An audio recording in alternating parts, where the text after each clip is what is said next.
The Arctic wind cut like razors through the Siberian tundra as three men dressed as telecommunications technicians emerged from the frozen mist surrounding the Murmansk prison complex.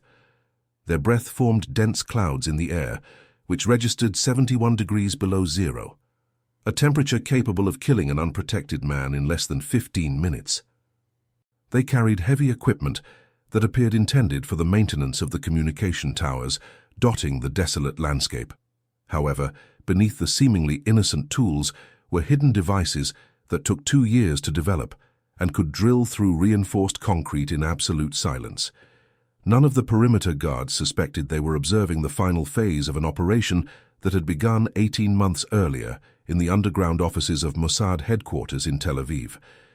It was there that analysts identified the precise location of David Goldstein, a Soviet Jewish nuclear physicist who had applied for an Israeli emigration visa and subsequently disappeared into the vast Arctic prison system.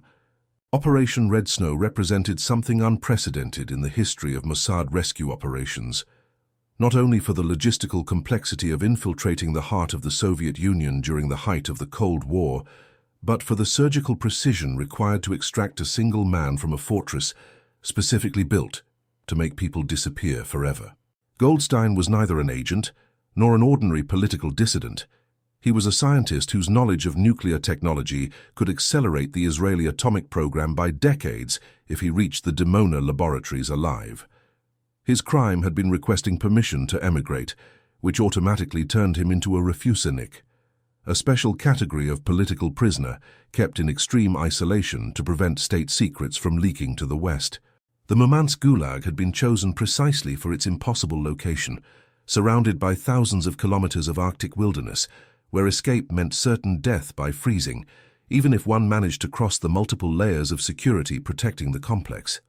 What made the mission even more dangerous was the confirmed presence of a special detachment of the GRU, Soviet military intelligence, which had been deployed to Murmansk specifically to guard high-value prisoners like Goldstein. These operatives were not common guards, but counterintelligence specialists trained to detect and neutralize foreign infiltration attempts. They possessed encrypted communication equipment connected directly to the GRU command center in Moscow, thermal detection systems capable of identifying human presence from kilometers away, and security protocols that included the summary execution of any prisoner during rescue attempts. The mere approach of hostile forces would result in Goldstein's immediate death, eliminating any possibility of a successful extraction and turning the operation into a catastrophic failure that could trigger an international diplomatic incident.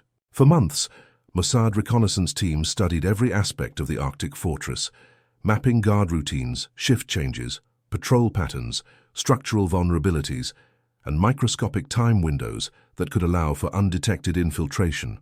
They used American satellites to photograph the complex under different weather conditions, bribed employees of construction companies that had worked on facility expansions, and infiltrated agents disguised as seasonal workers in nearby towns to collect information on personnel and supply movements. The pattern that emerged revealed a nearly impenetrable fortress, yet one with a single critical vulnerability. It occurred during the most intense Siberian winter snowstorms, when visibility dropped to zero and electronic surveillance systems faced atmospheric interference, creating windows of opportunity lasting exactly 42 minutes. The decision to authorize red snow was made at the highest level of the Israeli government after weeks of debate involving considerations that transcended Goldstein's individual value as a scientist. His successful extraction would send an unequivocal message to the Soviet Jewish community that Israel would not abandon its children, regardless of the distance or difficulty involved. More importantly, it would demonstrate Mossad operational capabilities that could deter future kidnappings or arbitrary arrests of Israeli citizens or Jews in hostile territories. The Prime Minister had been categorical during the final authorization meeting, declaring that the State of Israel was established precisely to ensure that Jews would never again disappear silently into the darkness without someone coming to look for them. The operation received absolute priority and unlimited resources, including discreet collaboration from allied intelligence agencies that provided diplomatic cover and logistical support without leaving traces of official involvement. Preparation of the extraction team lasted 8 intensive months, during which 6 operatives underwent specialized training. This included survival in extreme Arctic conditions, infiltrating heavily guarded installations, close quarters combat in confined spaces, operating electronic equipment in sub-zero temperatures, and communication protocols that worked even under intense electromagnetic interference. Each team member mastered at least 3 languages, including Russian and Finnish, possessed forged documentation capable of withstanding detailed inspection, and had memorized alternative escape routes, covering scenarios ranging from helicopter extraction to fleeing across the Finnish border on foot. The operation leader, known only by the codename Arctic, was a veteran of Eastern European missions with specific experience in night operations under adverse weather conditions, uniquely qualifying him to command such a complex mission. The equipment developed specifically for Red Snow represented the state-of-the-art in infiltration technology. It included thermal cutting devices that operated silently even on reinforced metal, burst communication systems that transmitted full messages in fractions of a second to avoid detection, electrically heated clothing, allowing for prolonged operation in extreme cold without compromising mobility, and specialized explosives that produced intense heat without sound or visible light. Every piece of equipment was tested in conditions simulating the Siberian environment, including freezing chambers reproducing temperatures of 80 degrees below zero, and training facilities replicating the Murmansk gulag architecture with millimeter precision.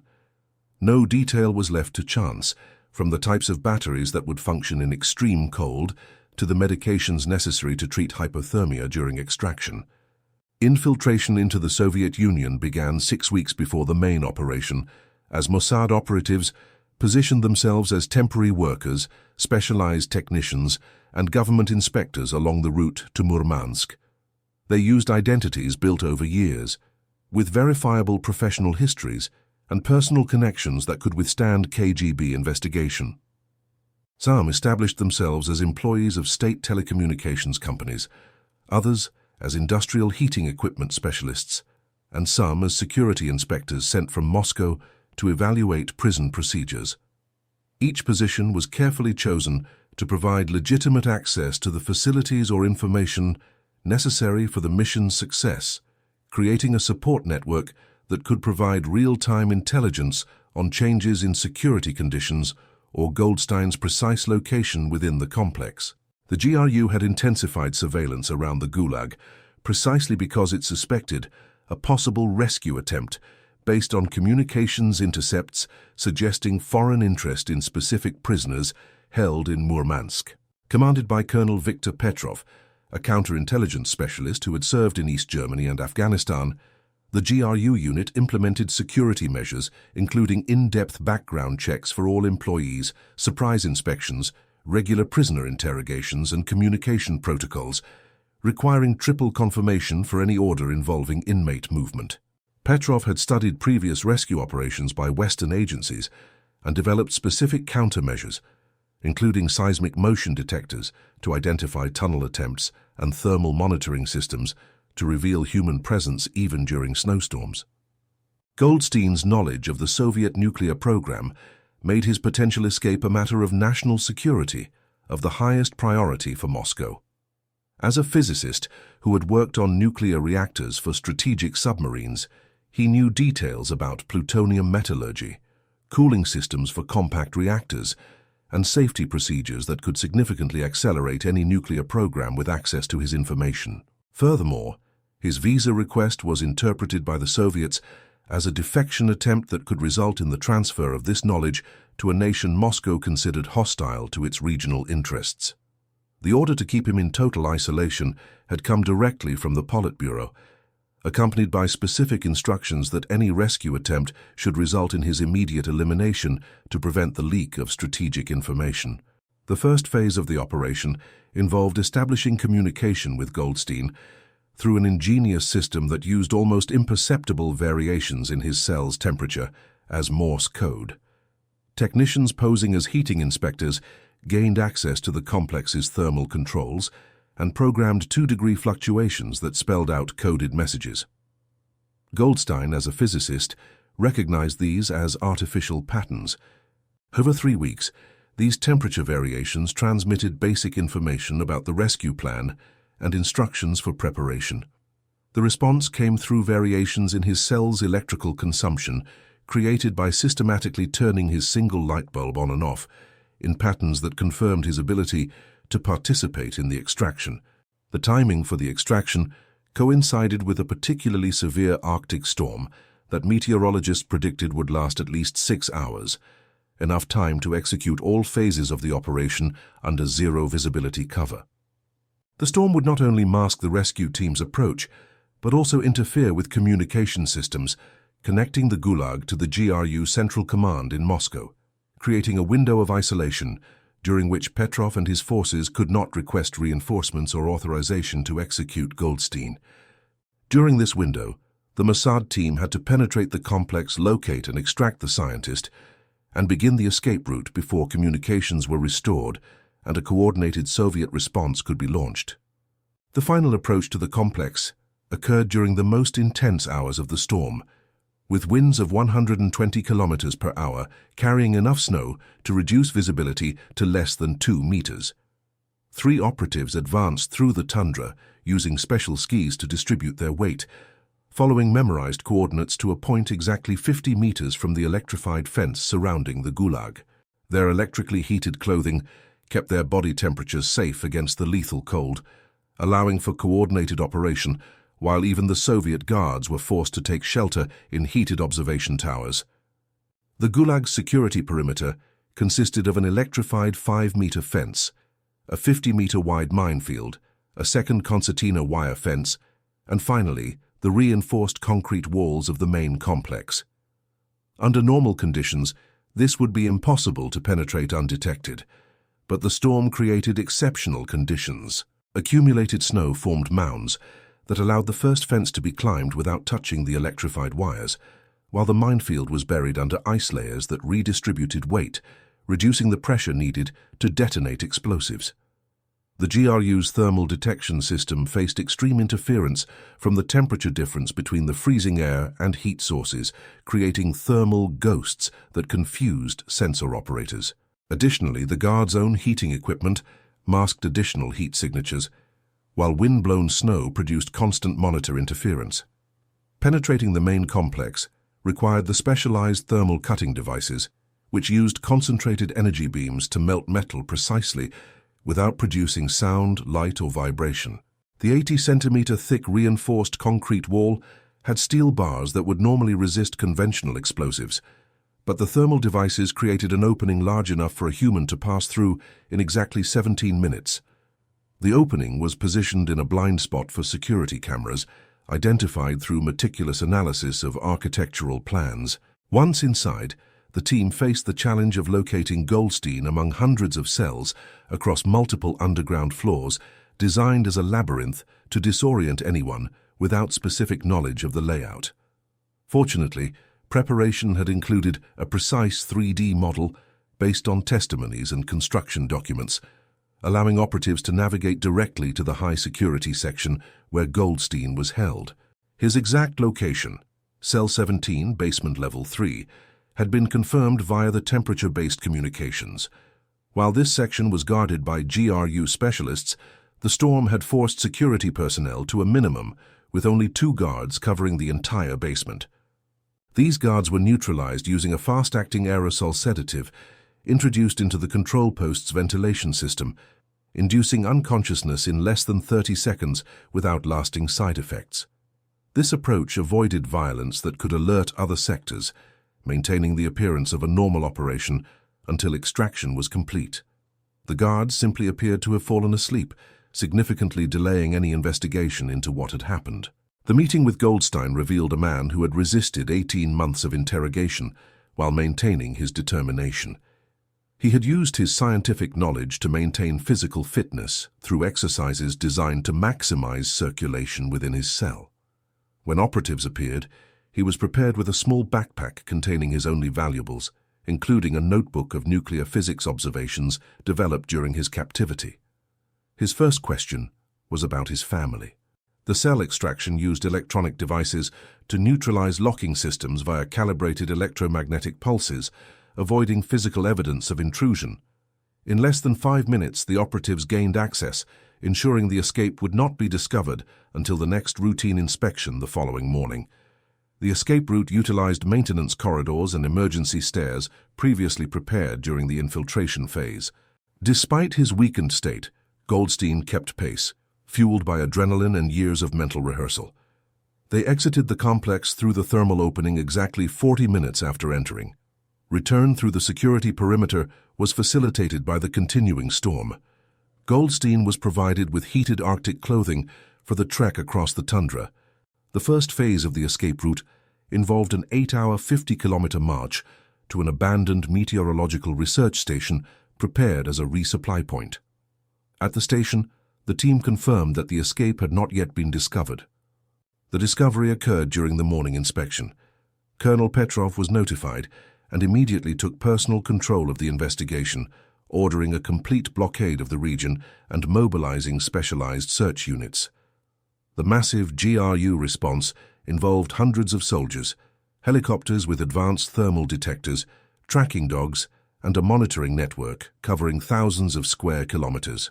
While Soviet forces mobilized, the Mossad team executed the second phase. Moving through the border region toward neutral Finland, they exploited a specific sector where a Finnish mining company's equipment created interference in Soviet sensors. Coordination with this company, achieved via intelligence channels, ensured the equipment operated during the necessary hours. The border crossing was the highest risk moment, involving movement through minefields and areas under constant tower surveillance. The first contact with Soviet forces occurred when a ski patrol intercepted tracks left by the team in an open section of snow. The 4-man patrol represented a significant threat that required rapid neutralization to prevent an alert.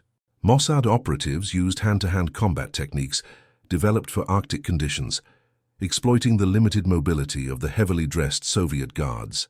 The confrontation lasted less than 3 minutes, resulting in the complete neutralization of the patrol. The bodies were hidden in a ravine, delaying discovery for several hours. The team entered Finnish territory in the early morning. They were met by a second team with heated vehicles and medical supplies. The exfiltration through Finland used a support network of local Jewish communities and sympathetic businessmen. Goldstein was moved through safe houses and received medical care for nutritional deficiencies and circulatory problems caused by the extreme cold.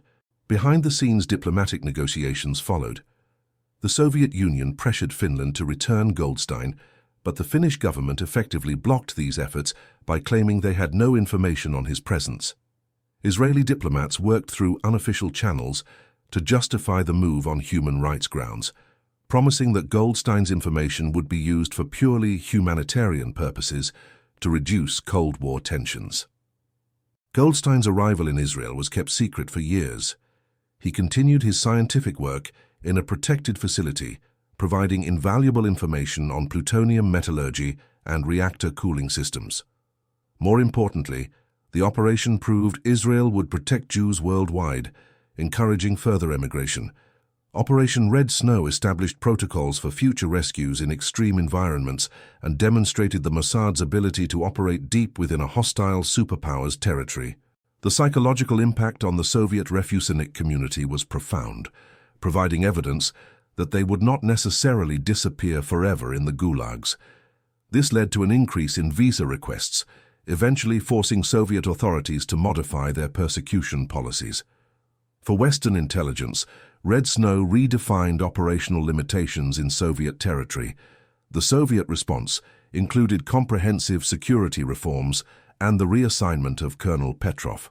David Goldstein's personal survival was a victory over a system designed to eliminate individual identity. He maintained his sanity through mental exercises and eventually contributed to Israeli civilian research in medicine and energy. The operational legacy of Red Snow continues to influence rescue doctrines today, serving as a classic example of how planning and precision can overcome massive adversary advantages.